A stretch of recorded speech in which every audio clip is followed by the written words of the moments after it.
On this episode, we return to the long form essay, and what better way to do that than to look at the career of the late, great George Foreman, one of the most legendary fighters spanning two generations of boxing fans and boxing champions. His most extraordinary fights in 1974 and 1994, which neatly divide into the two halves of his career. So that's what these episodes will be about, and neatly divided into two halves. If you're following this on the YouTube channel, then I'd really appreciate a subscription, a like, comment, and of course, please share it. It does wonders for the algorithm and helps boost the YouTube channel. If you're listening to the normal way, then you'll know what to do. And please hang around for the messages at the end.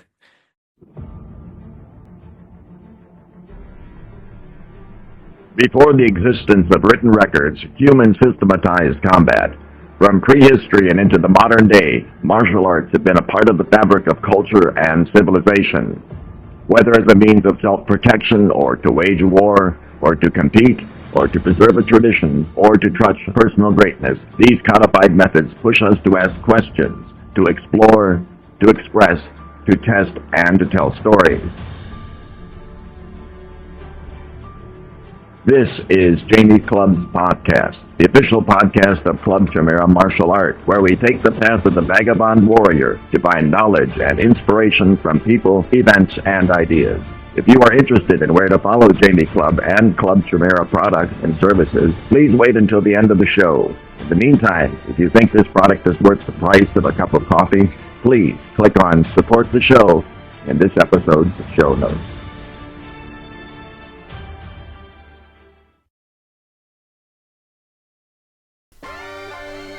5th of November 1994, the MGM Grand Las Vegas. It's just been over a year since the lavish hotel and casino was built in the unincorporated town of Paradise on the famous Las Vegas Strip, south of the city of Las Vegas, Nevada. But tonight, it's hosting one of its oldest traditions. Before Las Vegas was even built, Nevada's capital, Carson City, witnessed James J. Corbett lose his world heavyweight crown to Bob Fitzsimmons in 1897. 58 years later, Las Vegas recognised Archie Moore as the new heavyweight champion when he outpointed Nino Valdez. It was an overstretch. None of the boxing authorities sanctioned the fight for the then vacant title. However, the event put Las Vegas on the boxing map. By 1994, it's considered the fight capital of the world. With its connection to the mafia when the Strip was first becoming established as a location for casinos, the tourist culture is drawn by the excitement of glamour and danger. Boxing is a natural fit. Tonight, promoters are selling and fans are buying a story built more on spectacle than substance. This is no hotly anticipated battle of giants. Rather, it's a perceived easy payday attached to an emotive story. Michael M. Mora, the recently crowned WBA and IBF World Heavyweight Champion, has been careful about choosing his challengers. He's a 35-0 champion, but he isn't popular with audiences. Mora took his title from the more media-friendly Evander the Real Deal Holyfield, the man who knocked out James Buster Douglas. Douglas, for his part, has gone down in history as the man who shocked the world with his upset KO over the seemingly invincible Iron Mike Tyson. Holyfield didn't disappoint the fans. He was a perfect hero, a cruiserweight who had dominated that division by becoming its undisputed champion. He appeared the lighter underdog in the natural heavyweights he now fought. He defended his title 3 times before becoming involved in the type of drama that ensures regular ticket sales, a rivalry. The heavier Riddick Big Daddy Bo took the title off Holyfield in their first encounter via unanimous decision. The title was considered undisputed due to it being recognised by the 3 biggest boxing authorities, the World Boxing Association, the International Boxing Federation, and the World Boxing Council. However, when negotiations went sour with the WBC over their mandatory challenger, Lennox Lewis, Big Daddy split the titles by ceremoniously throwing their belt in the bin at a press conference. Lewis was made the WBC champion by default, and Bo, still considered the lineal champion, took 2 easy title defences. He then gave Holyfield a chance to win back the crown, and the Real Deal did just that by majority decision. Bo said Holyfield was his toughest opponent, and Michael Moorer might have some degree of sympathy for that sentiment. Double M might have got the decision, but he was the only one who had gone down in the fight. Sullen and bad-tempered with reporters, the 26-year-old Moorer did not give good press. Michael's parting of ways with the legendary coach Emmanuel Stewart gave him more of a reputation for petulance than self-empowered autonomy. His volatile relationship with the charismatic Teddy Atlas, a coach trained by Tyson's beloved mentor Custer Motto, doesn't appear to be going much better. The boxing community see him as something of a placeholder before the fighters with larger support, Lewis, Bowe and Holyfield, take the spot off him. Moorer doesn't seem to care. He's his own man. Although not prone to the same drama as Riddick Bowe, he shares the man's sense of defiance against associations mandating opponents. As always, the fans want to see a unified champion. However, Moorer's response is that he has no desire to face Lewis. He's not keen to give Holyfield his rematch either. In fact, he's going to take a leaf out of Holyfield's book. After Buster Douglas was knocked out in round 3, he lost all motivation to continue with his boxing career, providing Evander with no obligation for a rematch. However, promoter Don King and the WBC began pushing the real deal to give Mike Tyson an opportunity to regain the belts. Promoter Lou Duva believed there were more lucrative payouts to be had by delaying the Tyson fight. A certain ageing ex-world champion had been on a long comeback trail since 1987 and had built up a huge fan base. Holyfield was offered $20 million for the fight. Up to that point, the most a boxer had ever been paid. 3 years on, and the old fighter, having failed to take the title from Holyfield and also the lesser-known WBO belt that Moorer had vacated, was still hungry for the opportunity. Double M would not be paid as much as Holyfield, but $7 million was nothing to be sniffed at. He was a 26-year-old in his prime. His opponent would be 45 when they fought. When it came to choices, Moorer wasn't going to pick Lennox Lewis or Evander Holyfield. He was going to choose Big George Foreman. As far as most sports pundits are concerned, George Edward Foreman's story is already written, and the book probably should be closed. His place in history was as the main antagonist of the second act of the Muhammad Ali boxing story.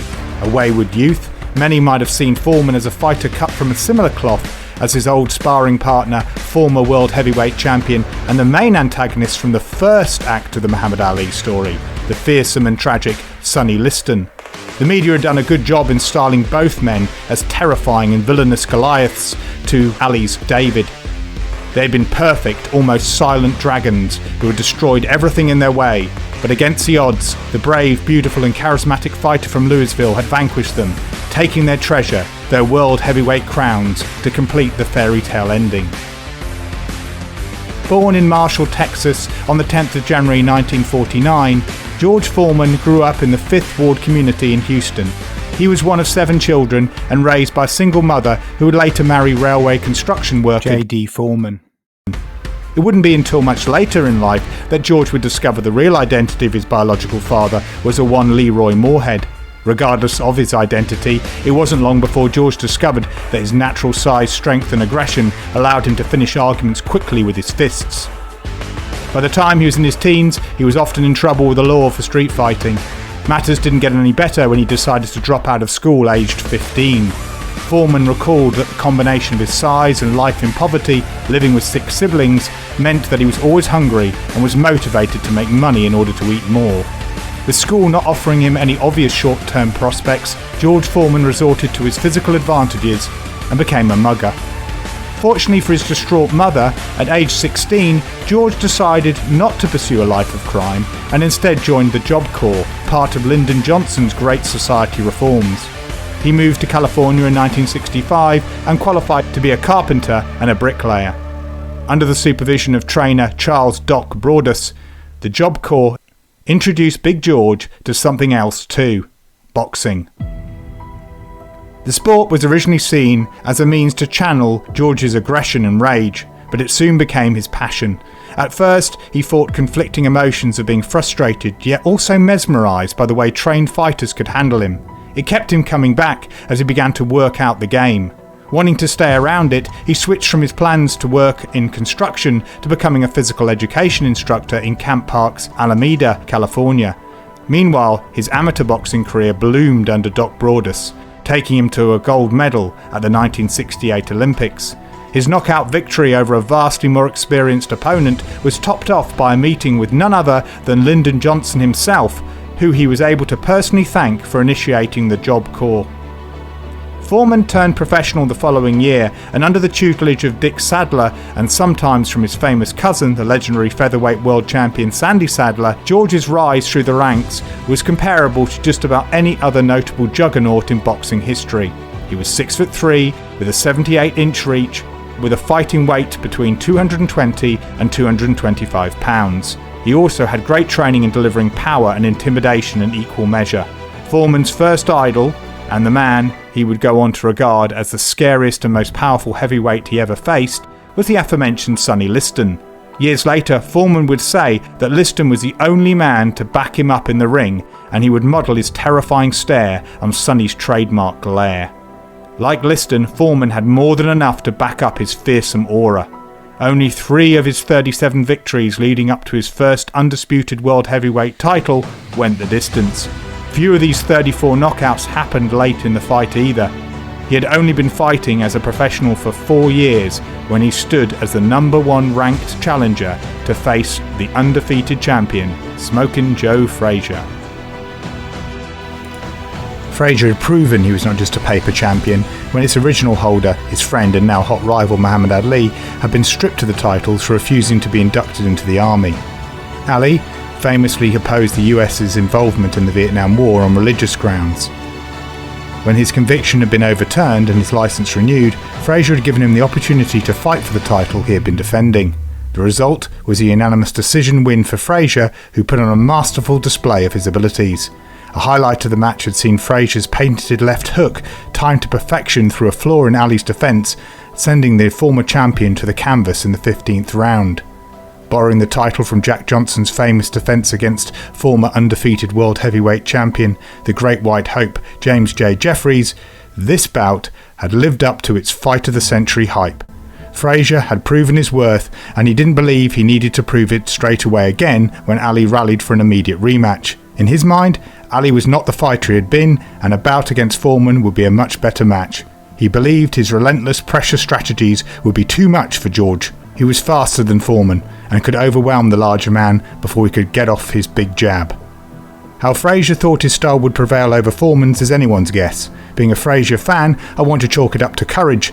In the eternal rock-paper-scissors game of boxing, the swarmer might beat the outboxer, but the slugger beats the swarmer. This is something that coach Angelo Dundee, Muhammad Ali's trainer, predicted from the sidelines ahead of their clash. Many others also supported this view. However, the odds were in Frazier's favour, making Foreman the 3-1 underdog. As matters turned out, it didn't take long for Dundee to be proven right, and the bookies wrong. Foreman destroyed the champion inside of 2 rounds of what had been billed as the Sunshine Showdown, held at the National Stadium, Kingston, Jamaica, on the 22nd of January 1973. Frazier went down a total of 6 times in dramatic fashion. To the shock of onlookers, Smokin' Joe kept coming back. During the second round, within seconds of sending Frazier down with an overhand right, Foreman warned his opponent's corner that if they didn't step in, he was going to kill their fighter. Watching from ringside with Ali, Dundee shouted to the referee to stop the bout. Finally, at the 1 minute 35 second mark and following the 6th knockdown, the referee saw reason and called a halt to the fight. Big George looked set to totally dominate his division. After a first round knockout of Jose Roman, he put away Ken Norton in 2 rounds. Norton had previously handed Muhammad Ali his second loss. Ali would avenge that defeat in an immediate rematch and also do the same with Frazier. Now only Foreman stood in his way to regaining the WBA, WBC and the Ring lineal title. The self-proclaimed the greatest was the same man who had beaten Foreman's idol Sonny Liston twice. There were some, including Ali, who made valid comparisons between Foreman and Liston. Like Foreman, Liston had loomed over the heavyweight division like a nuclear cloud. He'd even stopped the powerful Cleveland Big Cat Williams on 2 occasions in the 3rd and 2nd round respectively. When the time came for Liston to take the belt, his victory was even swifter than Foreman's. Floyd Patterson had been advised against fighting Liston by his trainer Custer Motto for Sonny's perceived power. Like Joe Frazier, Patterson was small for a heavyweight and went down in history for his courage and tenacity. Like Frazier, a referee had to intervene in their bout following his insistence to get back to his feet. In Patterson's case, he was knocked down a total of 7 times by Ingemar Johansson in the 3rd round of their championship bout. However, Floyd was back to knock out Johansson in the same round of their rematch, becoming the first 2-time world heavyweight champion in history. And as if to remove any doubt, putting his former usurper away again for a 2nd time in the 5th round of their 3rd encounter. Yet, when it came to facing Liston, the writing appeared to be on the wall, with 8-5 odds in favour of that era's juggernaut. He went to it like an execution, and Liston took him out at the 2-minute and 6-second mark of round 1. The rematch saw the gentleman of boxing last barely 4 seconds longer. Yet Ali, fighting for the last time in his life under the name Cassius Clay, had done what his Gorgeous George professional wrestling-inspired propaganda had promised, and shocked the world. Dismissing the fearsome champion with the most powerful jab in history as nothing more than a big ugly bear, Ali had waged an aggressive campaign to his title shot, cornering and embarrassing Liston at private and public functions leading up to the fight, defying the 7-1 odds against him, and even when it seemed like he might have to withdraw mid-fight due to getting some liniment in his eye, which given Liston's confirmed mob business connections and criminal past seemed highly suspicious at the time, the brash challenger won by corner retirement in the 6th round due to a shoulder injury. The rematch saw Ali knock Liston out in the 1st round amidst cries of a fix. Whether or not the punch Ali threw was a phantom punch, as his detractors claimed, or an anchor punch that Ali said he had learned through watching his idol Jack Johnson, is a never-ending debate. However, few could argue over Ali's dominance over the heavyweight division prior to being forcibly stripped of his titles and licensed by the governing bodies. He might have had the biggest mouth in the sport, with the keenest of eyes on how to work the show business publicity machine that ensured his bouts drew sellout crowds. But his skills were without question. Oh, there were purists who didn't like his unconventional style. He was the biggest maverick since Jersey Joe Walcott, with his low to non-existent guard, shuffles, cross-stepping and throwing punches from positions where he's teetering on the edge. The likes of martial arts historian Robert W. Smith closed the book on boxing with Rocky Marciano, considering the likes of Ali to be degenerates of the sport's art. Ali's punches lacked power, and later on in his career he soaked up too much damage. Writing in 2 of his books, Martial Musings and Western Boxing and World Wrestling, the latter under his John F. Ghibli pseudonym, Smith said Ali would have been another one of Joe Louis's opponents on his Bum of the Month tour if he'd fought during that era. He quoted Louis, known for having issues with Ali, quipping as much to the new kid on the block. A good number of Smith's views on boxing are reflected in Mike Silver's The Arc of Boxing. I've grown more sympathetic with the idea that boxing did slowly decline after the 1960s, but that doesn't mean there has not been some outstanding figures in the sport. Ali, Foreman and Frazier more than deserve to be counted alongside the greats of the golden era. And to his credit, even when Muhammad Ali was performing his carefully constructed hype, he confessed to not being the hardest of punchers. That was never his appeal. He was a consummate outboxer. Whilst Floyd Patterson might go down in the record books for having the fastest hands in the heavyweight division, Muhammad Ali was the fastest overall. Inspired by the undefeated world welterweight and 5-time world middleweight champion, the man often ranked by boxers and boxing historians alike as the greatest pound-for-pound fighter of all time, Sugar Ray Robinson, Ali was the embodiment of the smooth is fast part of the Navy SEAL adage. Whilst he had a high ring IQ, uncanny reflexes, timing, rhythm, coordination and strong ring generalship, the skill that stood out for me with Ali, at least on the films of his time as an amateur and up until he had his license taken off him, was his mastery of range. Ali's footwork was impressive by the way he could negotiate a fight from all ranges. He was particularly apt at picking his shots from the edge of range and escaping out of range with alarming fluidity. And it wasn't just swift footwork that he worked so well. When he came into range, Ali demonstrated remarkable head movement, making his opponents continually miss. As with his cross-stepping, a basic no-no in boxing gyms, Ali would just slip and duck punches. He'd throw every boxing manual up to that point out of the window by pulling back. This is what frustrated his opponents in the heaviest of divisions and kept his fights entertaining. Interest in boxing may have been waning since its oversaturation on television during the 1950s, but Muhammad Ali's performances inside and outside the ring gave it a huge shot in the arm. Interest was certainly still present when Ali got his license back and made his return to the sport. He certainly made sure that he was as colourful, if not more so, than he was in exile, than when he was actively fighting. All of this was topped off with the 1970 documentary, aka Cassius Clay, directed by none other than boxing manager Jimmy Jacobs. The film opened up on cinemas at the number 2 slot in the US and helped pave the way for Ali's return. It not only provided audiences with a complete overview of the greatest's career up to this point, but allowed him to chat and play with Customato, while Ali addressed the sort of arguments others would make about how he would fare against past champions. The timing for the film's release was perfect. Ali returned to the sport that very same year, but the hiatus almost felt like a generation had passed, now with a new order in place. The greatest appeared to have left sport as the cocky golden boy in the prime of his career. He returned like a veteran statesman, visibly heavier, yet still selling the same hyped-up story. Predictable questions were being asked about how much those 3 years had robbed him of his abilities. His losses to Frazier in 71 and Norton in 73, the first in his career, seemed to add credence to the idea that his era had passed. When the fight was finally signed for Ali to make a second attempt to take back the 3 titles in the Rumble in the Jungle at the Stade Tata Raphael in Zaire, many predicted another spectacle over substance event. Ali would shoulder the hype and publicity, tell a story, energise his fans and haters in equal measure, but few were convinced the outcome would be much different from what happened when any other boxer had faced the titan who now held the undisputed crown. George Foreman and many boxing critics expected about as much from the 70s loudmouth over-the-hill challenger as Liston and mainstream opinion thought of the 60s cocky upstart. Ali entered the fight as the 4-1 underdog.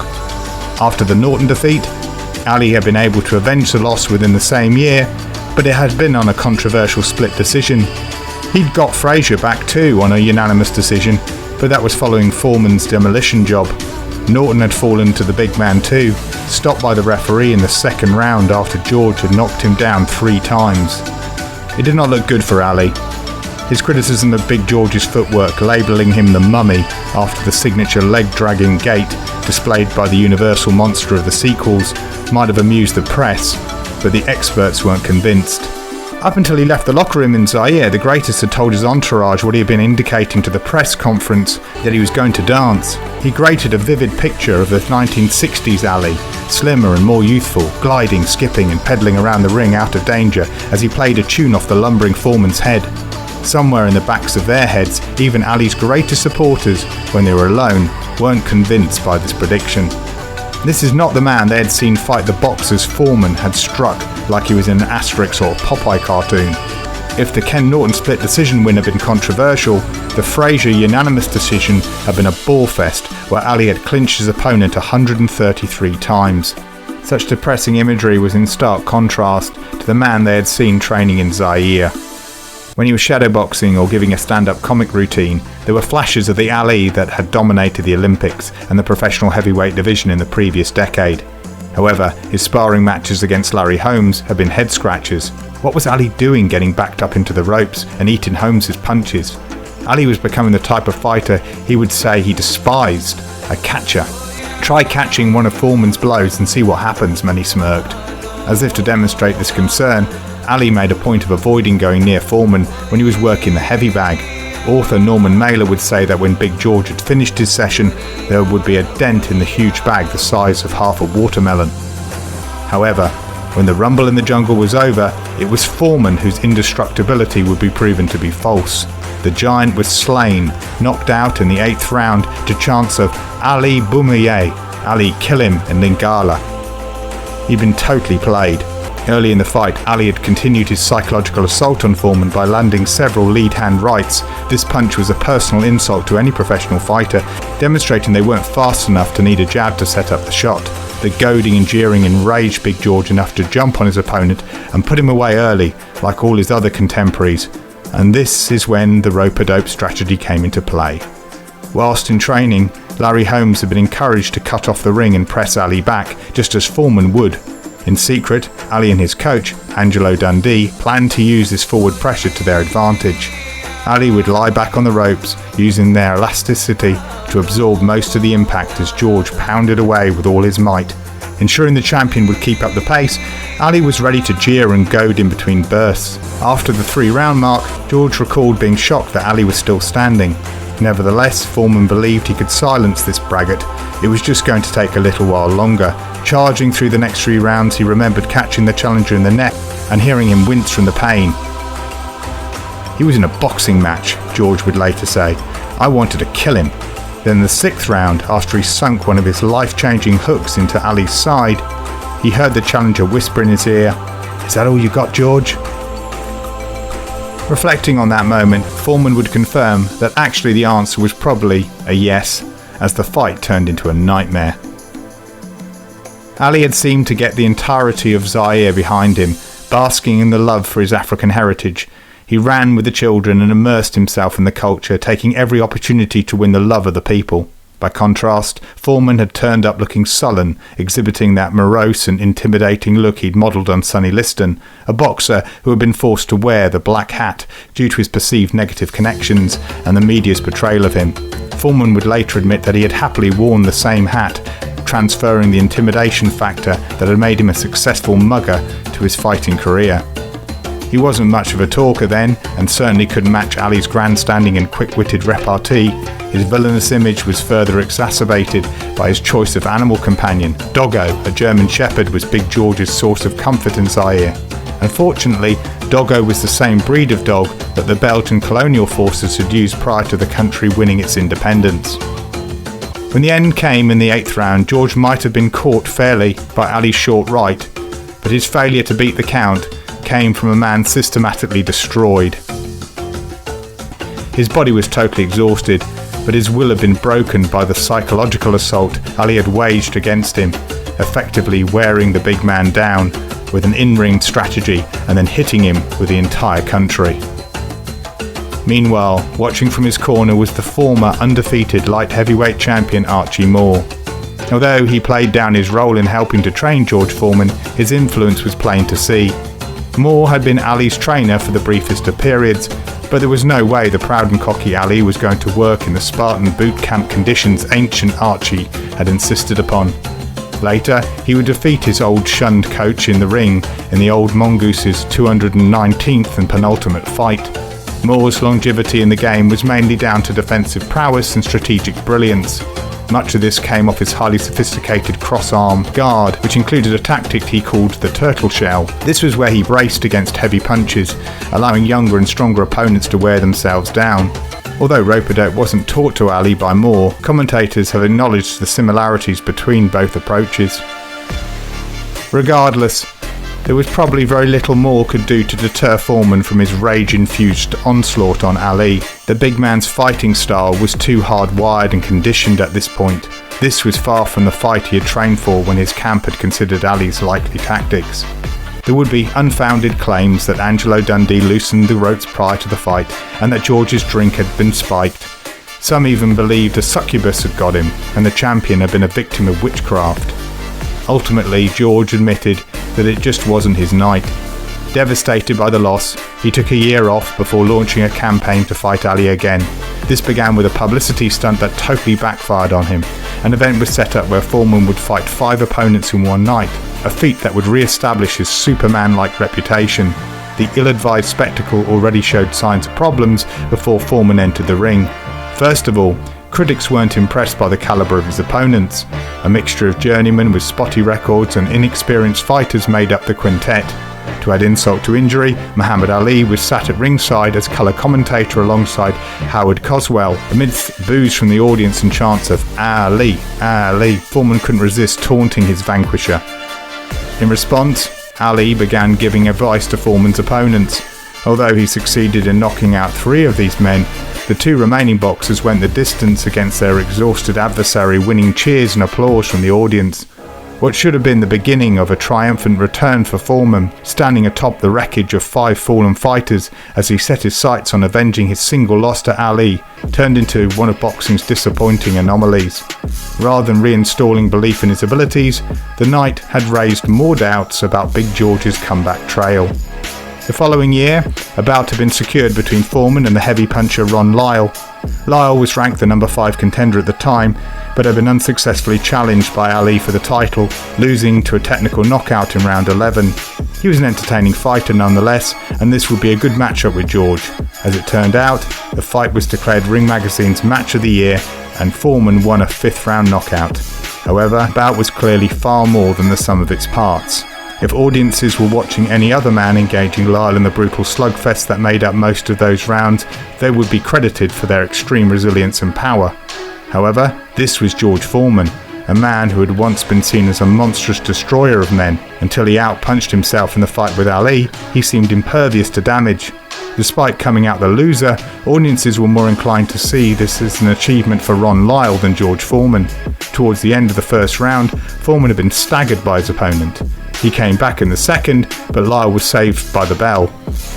In the third, it appeared that Lyle was taking a leaf out of Ali's books and countering Foreman off the ropes. The fourth saw Ron's moment of glory when he engaged George in an all-out war. To everyone's surprise, the to and fro was won by Lyle, who sent Foreman to the canvas with one of the hardest punches the former champion ever received. He beat the count and re-engaged in the 5th round. This time, any semblance of the art of boxing was left in the blood and the dirt. With no respect for defence, the two traded, staggering one another until finally Lyle's stop punching was sent down to be counted out. Next up, Foreman took on Joe Frazier for their rematch. Despite his own devastating loss to Foreman, Smokin' Joe was now considered number 3. He had just come back off his 3rd fight against Ali. This had been a legendary night to end their trilogy, rivaling their first encounter. The Thriller in Manila saw both rivals fight a titanic war, with Ali later declaring that both boxers had left the Philippines as old men, and it was the closest thing to death he had ever experienced. Frazier had brought everything to that fight. It was his chance to get the title back and to put down a former friend he now loathed. With his corner warning Filipino officials against Ali's tactics of holding Frazier's head and clinching, Joe put into practice his axiom of kill the body and the head dies. In the end, it was Frazier's corner who had called a halt to the fight after the 14th round. However, on the other side of the ring, Angelo Dundee was ignoring Muhammad Ali's request to withdraw. Ali would later admit that he couldn't fight anymore after the 14th, and he only won because Frazier's corner quit first. With this in mind, Foreman's second defeat of Frazier, happening in 1976, just 1 year after the Thriller in Manila, was expected by most. Nevertheless, Joe fought well at the beginning, despite probably being blind in one eye at this point. Indeed, he lost a contact lens during the fight. This was the turning point, and Foreman knocked him out in the 5th. It was George's second knockout in a row, but his defeat of the now well over the hill ex-champion was a far cry from the demolition job he had done on a prime Frazier when they had first met. However, the momentum appeared to be back on, as he once again became the number 1 contender for Ali's title. The same year he beat Frazier, he put away Scott Ledoux inside 3 rounds. This was almost immediately followed by a 4th round stoppage of John Dino Denis, and before January was out in 1977, Pedro Augusto was prevented from seeing the 5th round. Less than 2 months later, Foreman flew to Puerto Rico to clear away the number 3 contender Jimmy Young. However, this time he had overestimated his wily opponent and also the weather conditions.